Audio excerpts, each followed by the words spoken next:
இந்தியால இப்படி ஒரு தீவான ஆச்சரியப்படுற அளவுக்கு அந்தமான் நிக்கோபார் பக்கத்துல ஒரு தீவு இருக்கு. அத பத்தி தான் இந்த வீடியோல பார்க்க போறோம்.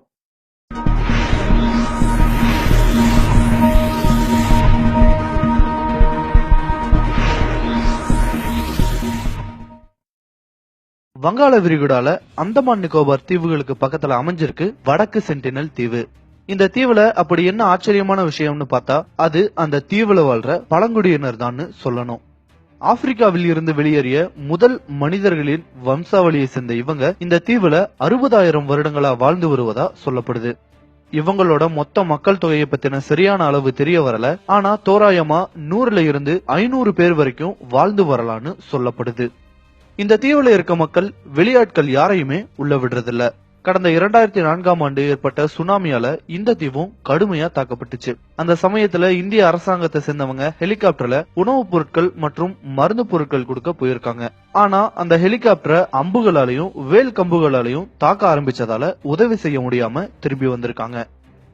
1896ஆம் ஆண்டு அந்தமான் சிறையிலிருந்து தப்பிச்ச கைதி ஒருத்தர் தவறுதலா இந்த தீவுக்கு போயிருக்காரு. அங்க போன அந்த கைதிய 2 நாட்களுக்கு பிறகு இறந்த நிலையில பிணமாதான் மீட்க முடிஞ்சிருக்கு.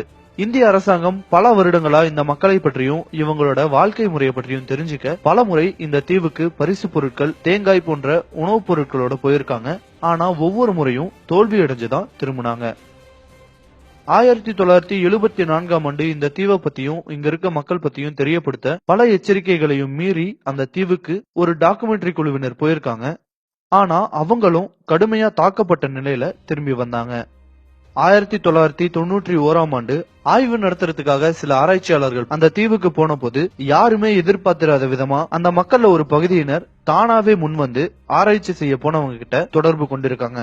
இதை ஒரு பெரிய வெற்றியா நினைச்ச ஆய்வாளர்கள் இவங்களை பத்தி தெரிஞ்சுக்க ஒரு மிகப்பெரிய வாய்ப்பு கிடைச்சிட்டதா நம்பினாங்க. ஆனா 2006ஆம் ஆண்டு பழைய மாதிரியே பிரச்சனைகள் தொடரவும் சென்டினல் தீவை பத்தியும் அங்க வாழ்ந்துட்டு வர்ற மக்களை பத்தியும் தெரிஞ்சுக்கிற முயற்சியை முற்றிலுமா கைவிட்டுட்டாங்க. அதன் பிறகு இந்த சென்டினல் தீவு வெளியாட்கள் யாரும் போக முடியாத அளவுக்கு தடை செய்யப்பட்ட பகுதியா அறிவிக்கப்பட்டுச்சு.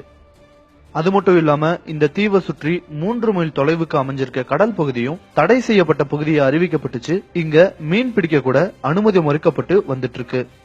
இந்த சென்டினல் தீவுல வாழ்ற மக்கள் பத்தியும் அவங்க என்ன மொழி பேசுவாங்க, அவங்களோட வாழ்க்கை முறை என்னங்கறத பத்தியும் யாருக்குமே தெரியாது.